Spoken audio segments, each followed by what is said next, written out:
I want to thank you for coming in and talking to us a little bit about your life and career. And for the starters here, what's your name? Tell your name, your real name. My real name is Albert Oliver Jr. Okay. And where were you born? Portsmouth General Hospital, Portsmouth, Ohio. What's your date of birth? October the 14th, 1946. Okay. So you're a junior, so your father's name was Albert Oliver. Correct. And what was your mother's name? Sally Jane Oliver. And Sally is spelled S-A-L-L-I-E. What was her maiden name? Chambers. Do you know your father's parents' names? Let's see how far you can go back. The library likes to get a little tree. I know my father's name was Isaac Oliver. His father's name was Isaac? Yeah, and his mother's name was Caroline. Caroline? Okay. Mm-hmm. Do you know, that would be your grandmother. Do you know her maiden name? No, I don't. Okay. I want to say it was Coggins. Were they from Portsmouth, Ohio? Alabama. Alabama? Yes, Union Springs, Alabama. And your father and mother, were they from Portsmouth then, or Alabama too? Or? My dad was born in Montgomery, Alabama. My mother was born in Ripley, Ohio, but was raised in Maysville, Kentucky. That whole family moved to definitely to Maysville, so that was what they claimed. Okay. Yeah. Now, what was your mother's name again? Her name was Sally? Sally. Sally, okay. What was her maiden name? Chambers. Chambers. What was her father's name, do you know? Her father, I never had a chance to meet him, but he was one of those guys back then that had those hard labor jobs. And I want to say that he worked at the brickyard out of Maysville. You know, Kentucky had a brickyard, and they still might have it. But that's the kind of work that he did. What was his name? His name was Henry. Henry. Henry Chambers. Okay. Now, how about your mother's mother, your grandmother? What was her name? Her name was Jane. Jane. Right, and they actually called her Ida James. Okay. But to be honest with you, her first name was actually Ida. Ida? Yes. Okay. And her maiden name was what? Chambers. Chambers. Yes, once she got married. Yes. Well, what was her name before then? I have no idea. Okay. Did you have brothers and sisters? I had one brother, one sister, Sister Paula, Okay. who passed away 2 or 3 years ago. Okay. And I had a brother named James, who passed away 4 or 5 years ago. Did you graduate from Portsmouth High School? Yes, 1964. When you were in high school, did you have any summer jobs and things like that? It's funny that you said that because I was very fortunate. You know, I signed with the Pirates right out of high school. And the first job that I had was during the off season when they had this Ohio station right across from Portsmouth High School. And so that was actually my first job that I had. And I never will forget that job because it was during the winter, and you know, once you hear the bell ring, that means the car is pulling up, you know, for gas. So that part, you know, wasn't bad. But you had to go out there and put the gas in the car. And to be honest with you, you were hoping, and you had to do it, you had to ask them if they wanted their oil checked or the windows cleaned. And so you wanted to get away with doing nothing, is what it came down to. But I really didn't mind that because it was a good experience for me, because when it was so high then. And what was good about it was that I had the opportunity to learn a little bit about cars, you know, pull the cars into and put them up on the shaft, and you learn how to change your oil, transmission, and things of that nature. So, Did you like that job? yes, I did. I did. I learned a lot. How long were you there at that job? Just that off season. The off season? That off season, and then of course, you know, at the time I was playing minor league baseball. At the time you were working at the gas station, you were also playing minor baseball? Yes, and that job I had in Ohio was just during the off season. Right. Well, after you graduated, then what did you do? Did you play baseball in high school Oh yeah. Oh yeah, and basketball. and basketball? Oh yeah. Okay. And so you played baseball in high school and worked on the off season at this gas station. Mm-hmm. How long were you in that league, that minor league? How long were you there? I was there 3.5 years. What team was that? Well, we're talking about, first of all, I started off at Gastonia, North Carolina, which was known as Class A ball. Then I went to Raleigh, North Carolina, and in 1966. And in 65, I was at Gastonia. Now, in 67, I missed spring training because I had to go to basic training in Fort Knox. So I missed the beginning, of that season. And so after Fort Knox, I was transferred to Fort Dix, New Jersey to do my AIT. And so by the time I got out, it was May, and they ended up sending me to Macon, Georgia to play.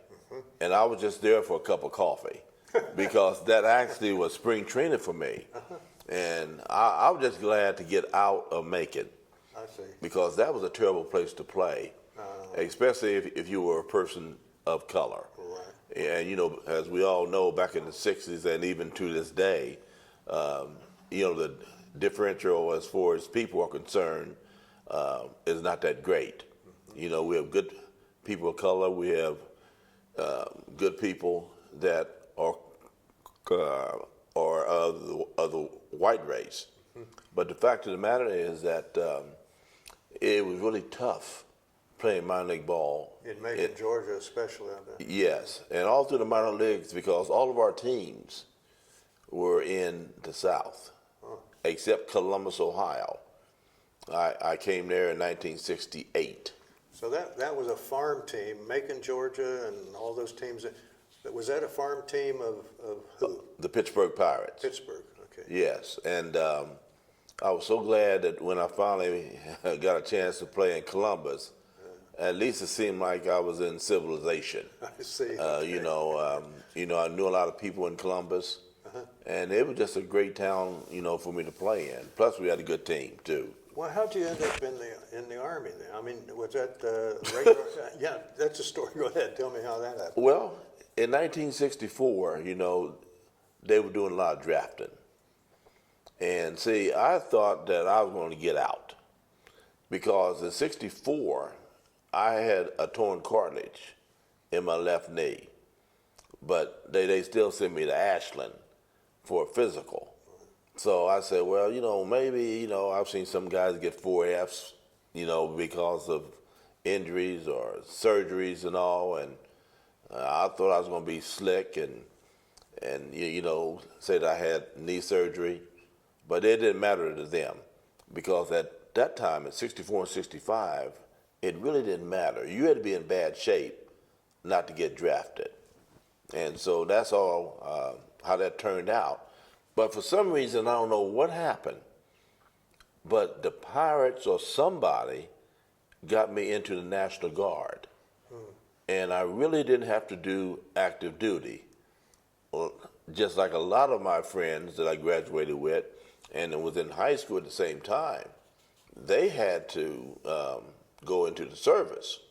And unfortunately, some of my graduating class and the class before and after lost their lives in Vietnam, which was a terrible war, So the Pirates were interested in you in an early date, and you think that maybe, it's just a theory, that maybe they got you into the National Guard? That's my thinking. And, a teammate of mine, Larry Heisel, we grew up together and were teammates at Portsmouth High School. The Phillies obviously did the same thing to him.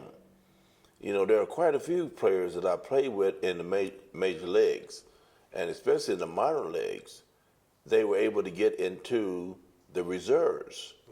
So evidently those major league teams were doing something Behind the scenes, it sounds like. Yeah, to protect their players, and especially the prospects. of the guys who they felt that eventually would make it to the top. So at that point, you're in Columbus now. When was that? 1968. Okay. How long were you in the National Guard? I was in there 2.5 years, and I got out in 68. I actually went in the winter of 65, but I got it in 1968. I got an honorable discharge, and the reason why I got an honorable discharge because I was a sole supporter of the family. My brother was 9 years younger than I, and so, you know, I'd take care of him.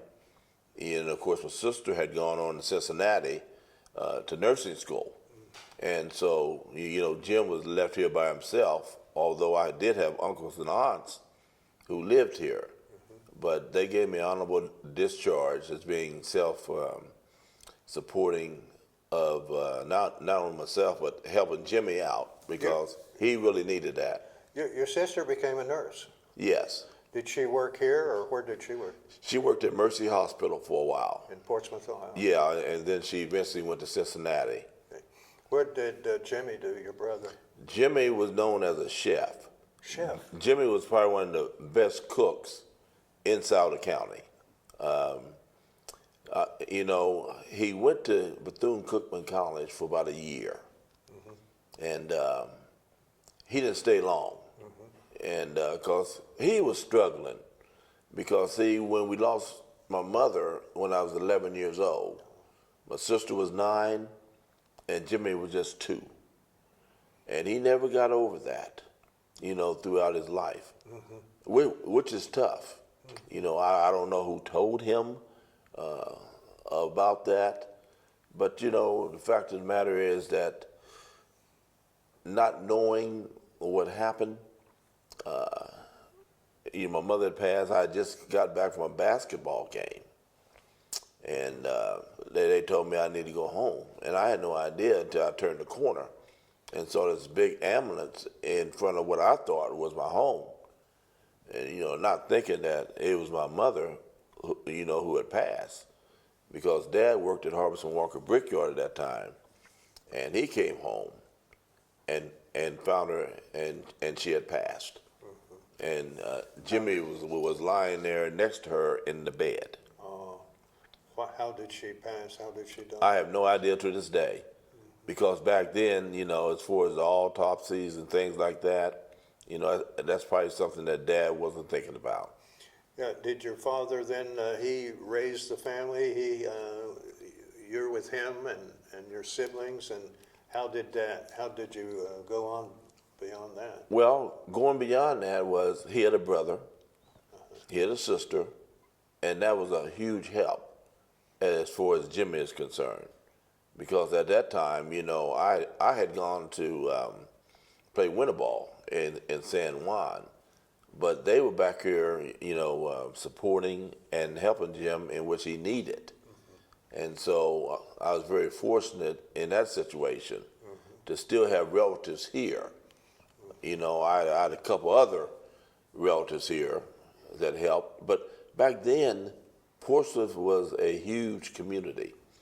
And growing up in the North End, it seems like all the parents always took care of their children. And I think it was widespread throughout Portsmouth that the parents of other kids, they looked out for the other kids in their community. And so that was a big help. You say Jimmy was a chef. Where did he chef at? Well, you name it. It was the Ramada Inn is where he got his start, and he was there for a while. He was at the Lantern restaurant, which I always thought had the best club sandwiches, you know, but you know that no longer exists. And then he ended up going to SOMC. He was there for a while.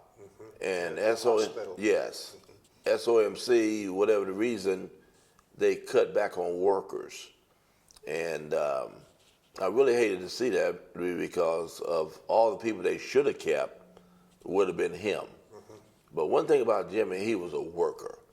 He was just like Dad. hard worker.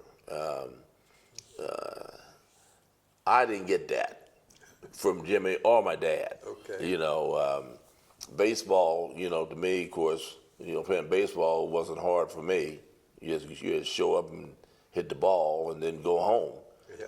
But, you know, I lived a good life. I really did. It was fairly easy for me. What made you want to join the National Guard? I mean, you were going to be drafted. You were afraid of being drafted.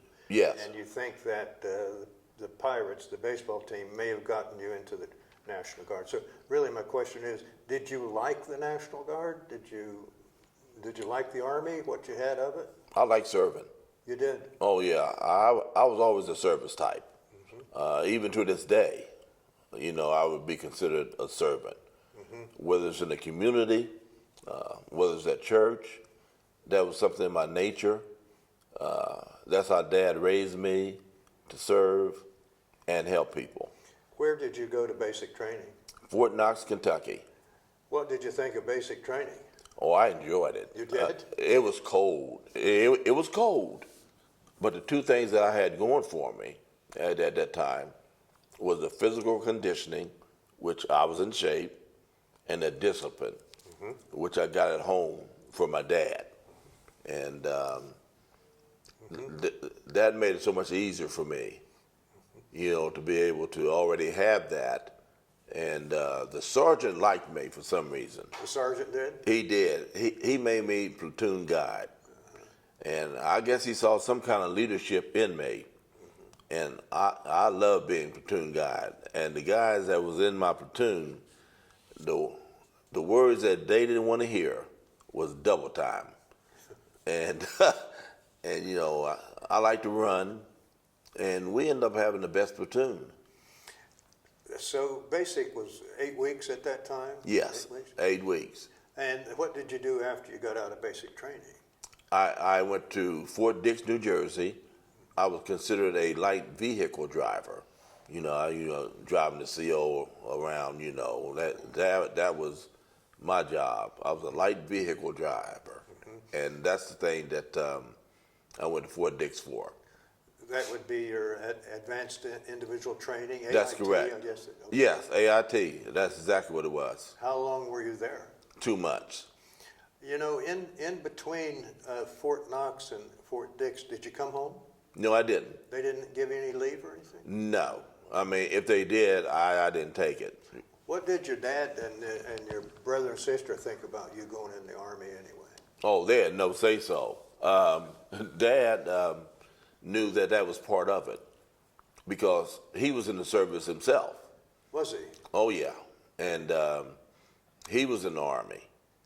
And I don't know the exact year, but I know that he was discharged in 1944. Okay. So that'd be during World War II. Yes, Okay. exactly. Was he overseas any, like Europe or anywhere? No, he never went overseas. You know, he got honorable discharge, and so Dad never did say anything. You know, whatever I was supposed to do, I did. Even in sports, you know, times that he did have a chance to see me play, you know, he never did say anything. Were you married at the time you were in the Army, or? Oh, Lord, no. No, I definitely wasn't married. You know, I was still too young. Okay. You know, in 65, I was 18. Okay. Right. So, you know, marriage was the last thing on my mind for a couple of reasons. Number one, I was very shy.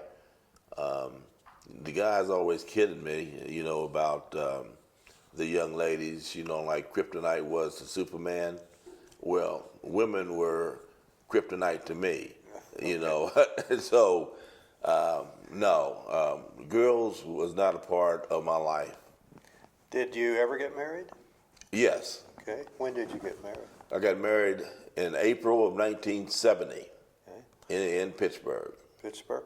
Where was she from? Was she from Pittsburgh. Pittsburgh. Okay. You met her when you were playing ball. Yeah, Willie Stargell introduced me to her. Really, Willie Starge was that his friend, sister, or something? Friend. It was a friend. I told him the kind of woman that I wanted, and he came through. He did, didn't he? He came through, and he was my best man, and that's probably one of the few times that I've seen Stargell nervous was at the wedding. You know, but Your wedding. He was nervous. Oh yeah, and the one good thing about Starge was that at least he brought the ring. You know, he didn't leave the ring, but he's my best man. Do you have any children? Yes. Okay, who are they? I have 3. I have a son, daughter, and a son. Okay. So I got 2 boys and a girl. So you're a grandpa too? Oh yeah, yeah. Are they local, or they moved away, or where are they? Well, my one grandson now lives in Lexington. I was glad to see him get up and leave Portsmouth because there was nothing here for him. My youngest grandson, he graduated from Marshall almost 2 years ago. And so he's working on his master's, and he's planning on getting his master's out of Duquesne University in Pittsburgh, Pennsylvania. Master's in what? What would that be? Business administration. And of course, my son went to Texas A&M. He was a football player for Texas A&M Aggies, and so I'm a Texas A&M Aggie fan, and then Ohio State. Ohio State second.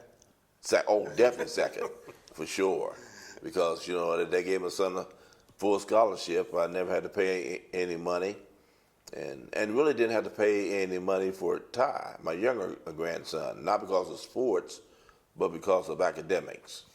When you were in the National Guard, what unit were you in? The 216th.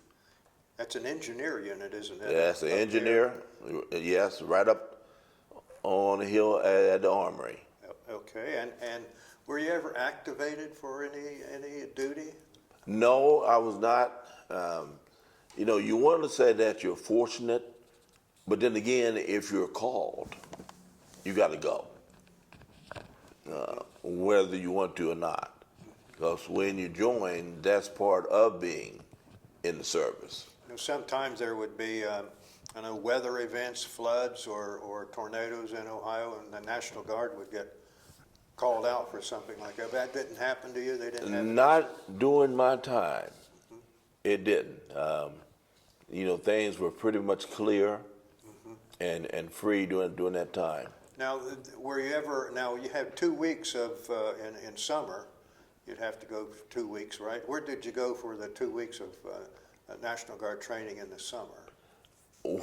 Once we went up to Michigan. I can't think of the fort right now in Michigan. It was right outside of Michigan.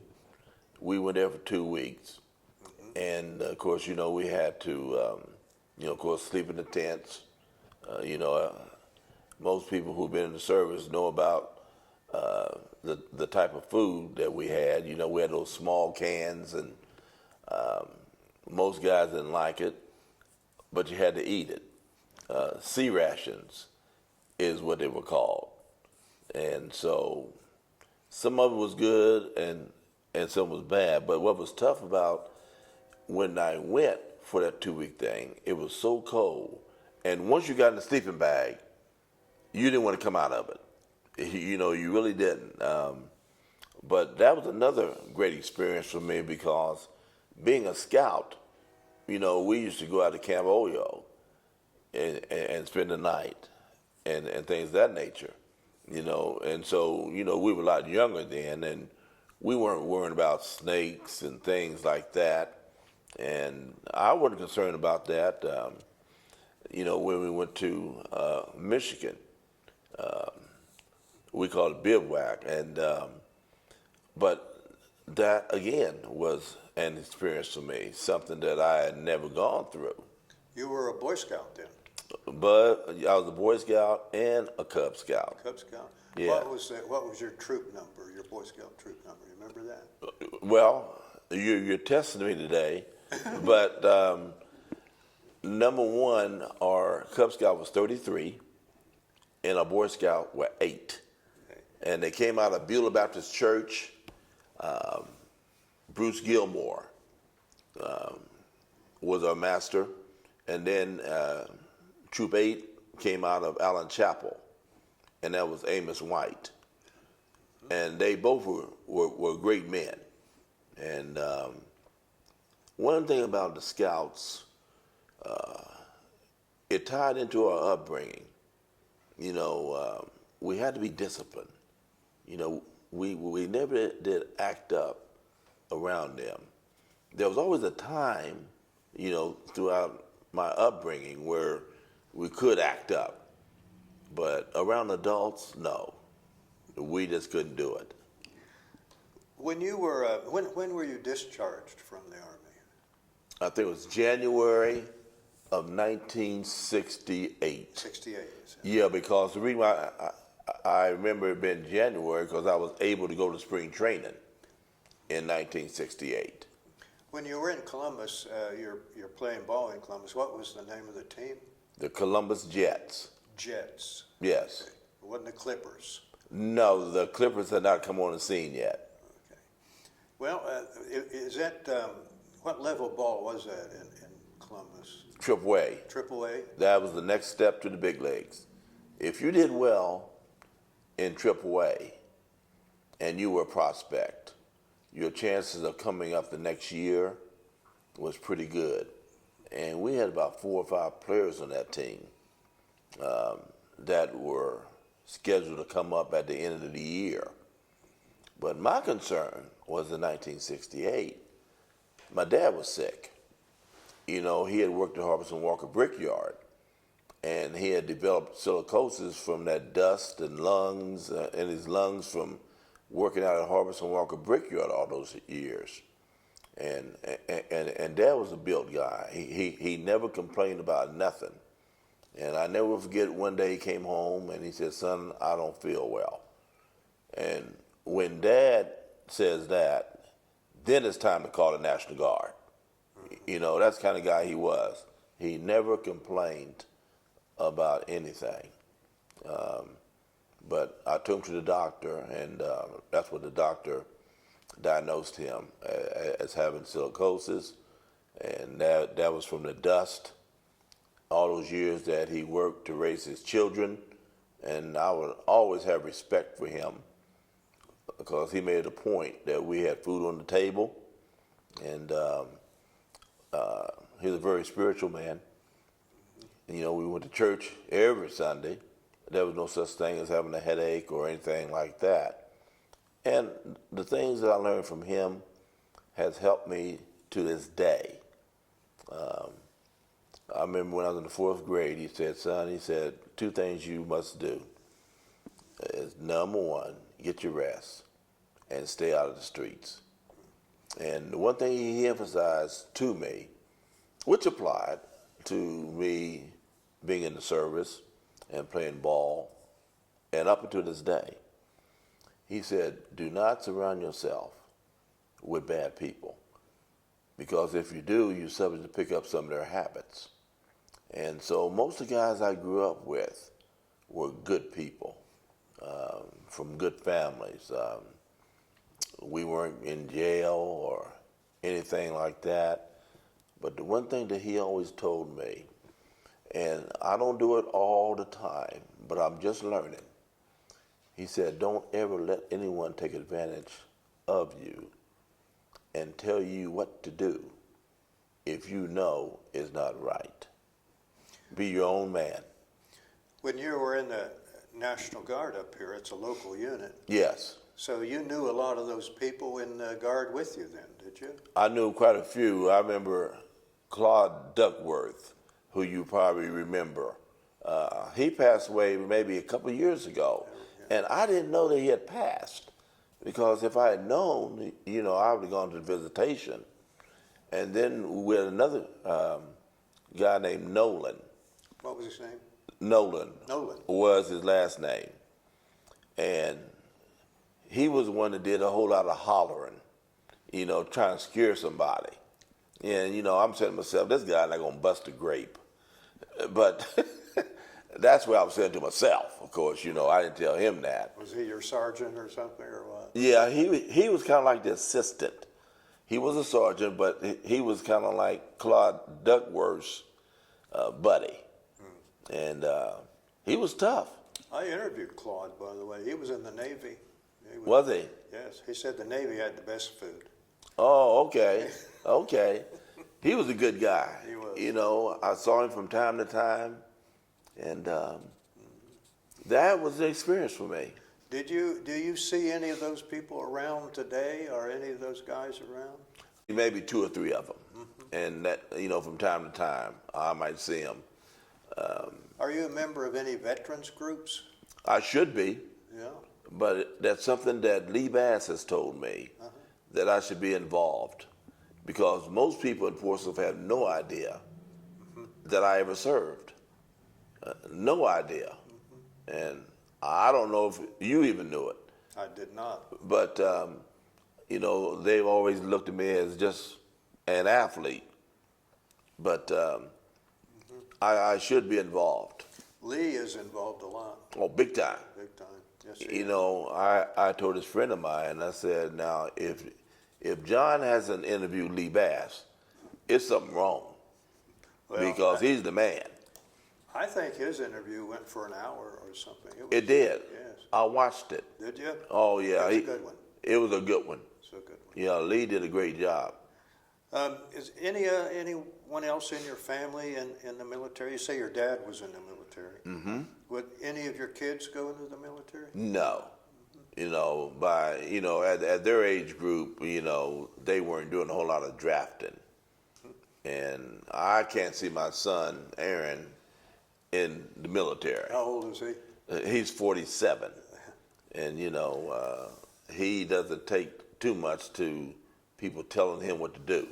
Do you have your uniform? I wish I did.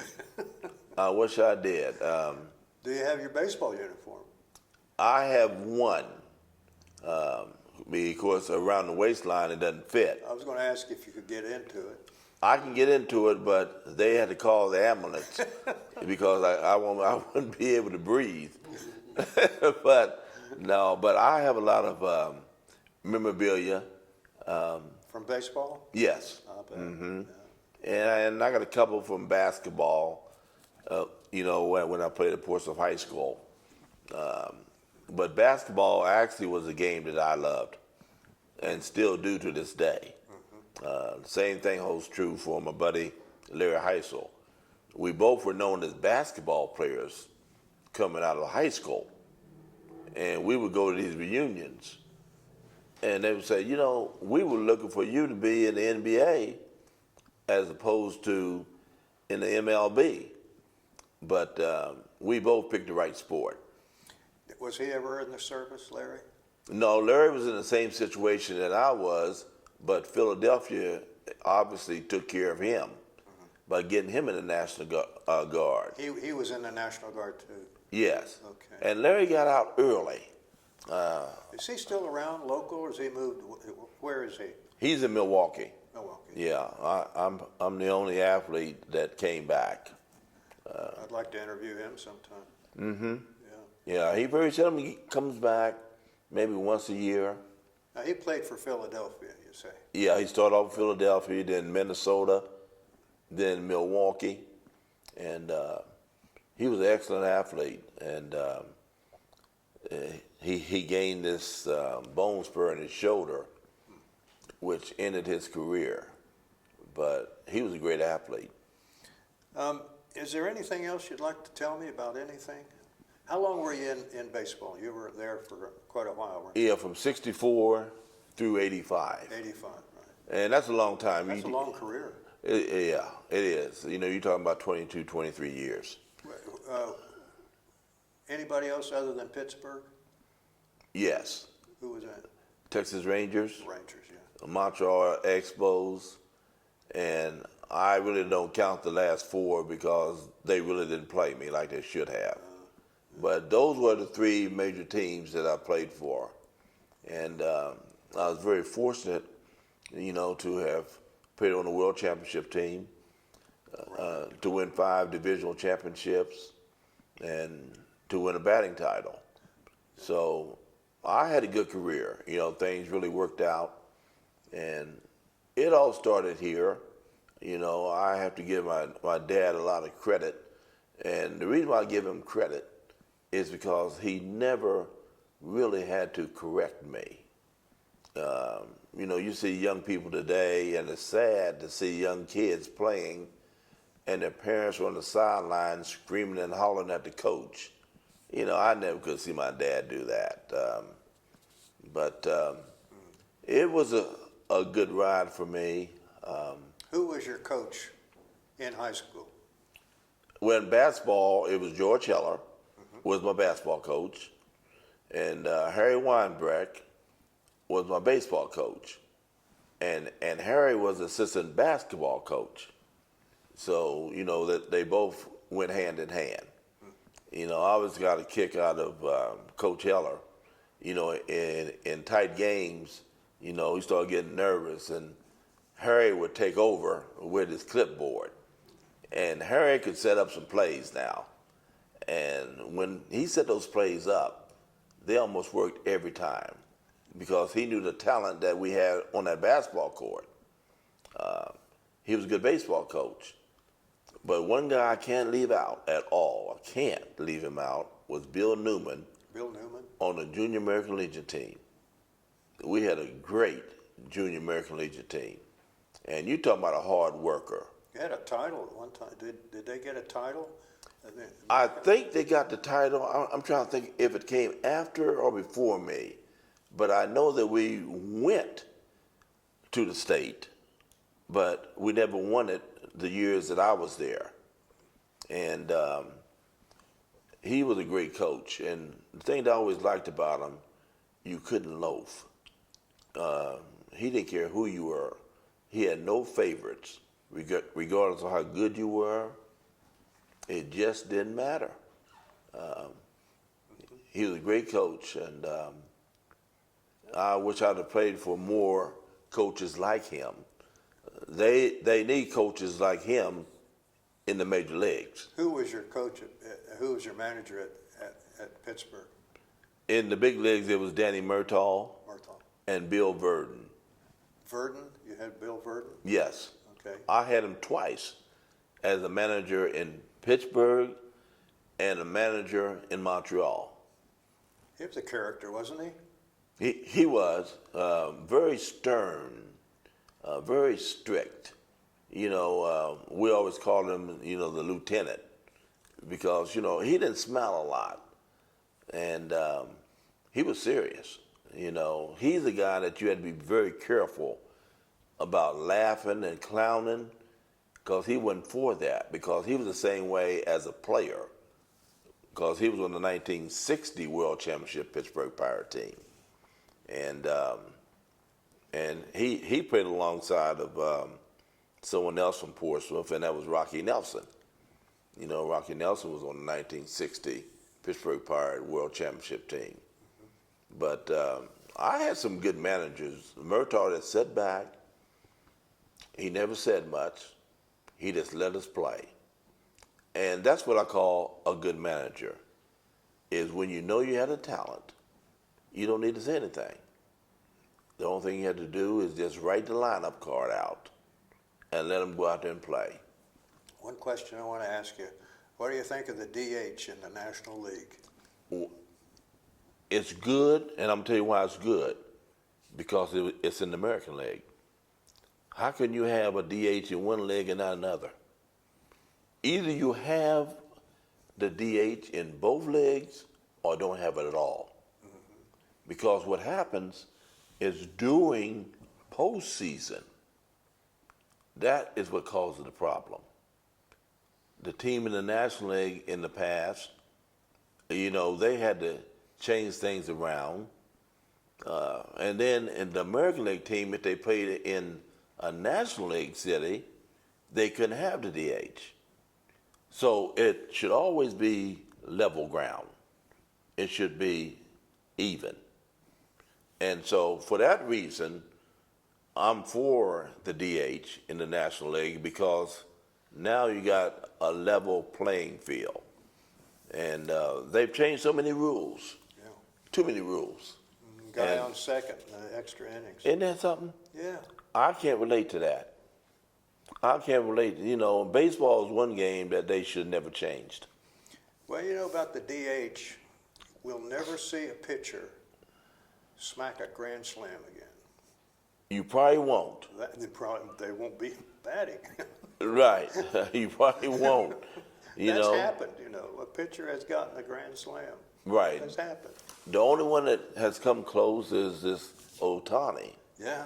You know, Oh, with the Angels. Yeah. But some of the pitchers that I've seen hit shouldn't be hitting. And believe it or not, there are some of the players that are playing shouldn't be hitting either. They're up there waving at the ball. Al, is there anything else you want to say? Anything? I think that I was very fortunate to have been born and raised in Portsmouth. At that time, it was a great place to be born and raised in.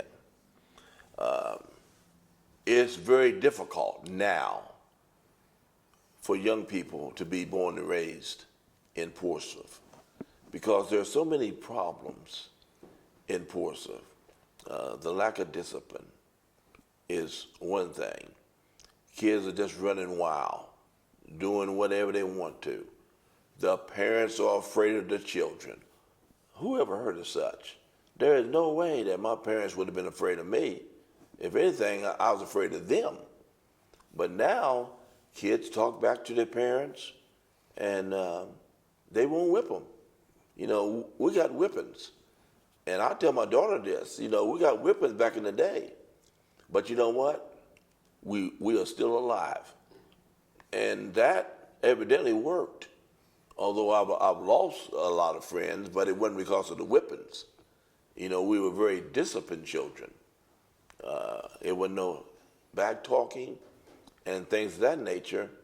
And I really think that's the reason why so many of us in my age group, and you take a guy like Lee, you know, we grew up together. And, you know, he wasn't in any trouble. You know, Chuck Ely, who came out of Notre Dame, Larry Heisel, just name a few, Kathleen Battle. You know, these are good people that I grew up around. And that's the reason why we were very successful in everything that we did. Where's Kathleen Battle now? She's in New York. Still in New York? Still in New York. Does she perform anymore? Did you know? Yeah, matter of fact, I read something on Facebook where she is still performing, and she was always into that. You know, she was different than a lot of young women.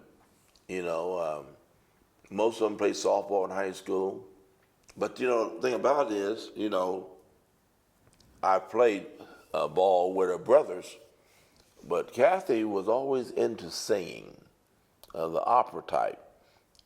And I remember the first time I went to see her, you know, perform, you know, here I am, this dum-dum from Portsmouth, Ohio. I thought that she was finished, and I started to applaud. But, you know, in the opera, you got to be quiet. And, you know, it's like golf. It's like tennis. You got to be quiet. Now, I can relate to being quiet at an opera, but I've yet to find out someone tell me, why do you have to be quiet at a tennis? I mean, when in baseball they're throwing the ball 100 miles an hour, the crowd is just roaring. There's tennis. And golf's the same way. You know, I mean, you know, talk.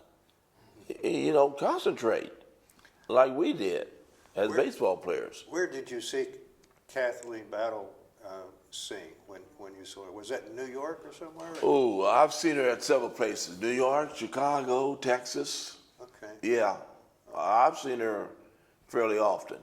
When you were playing, were any fastballs up around 100 miles an hour at that time? Not as many as you see today. I would say that during my time, I would say there was probably maybe 5 or 6 guys who could throw 100 miles an hour. And the rest of them were in the mid-90s.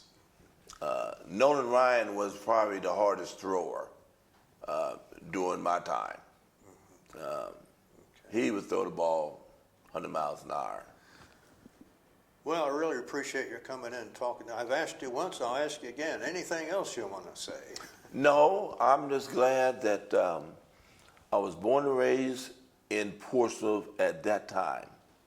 And, you know, in all honesty, what I'm thinking about doing and in the process, I'm thinking about transferring out, whether it be Portsmouth to Texas, Portsmouth to Pittsburgh, but I need to go somewhere where I can hone my skills. Because the things that I do, I'm a public speaker, and living in Portsmouth, Ohio, is just not doing me any good being here. You know, just being in Portsmouth, you know, you just rot away.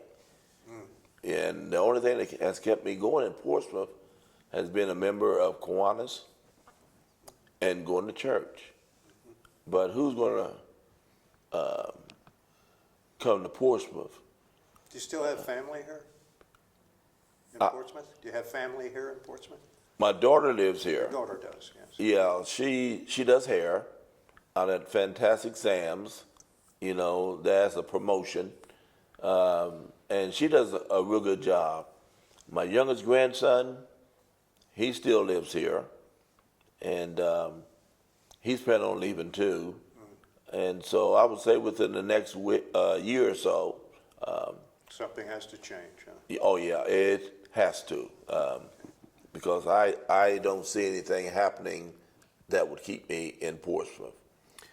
Al, thanks a lot. Appreciate it. My pleasure, John. All right. Okay. Thank you.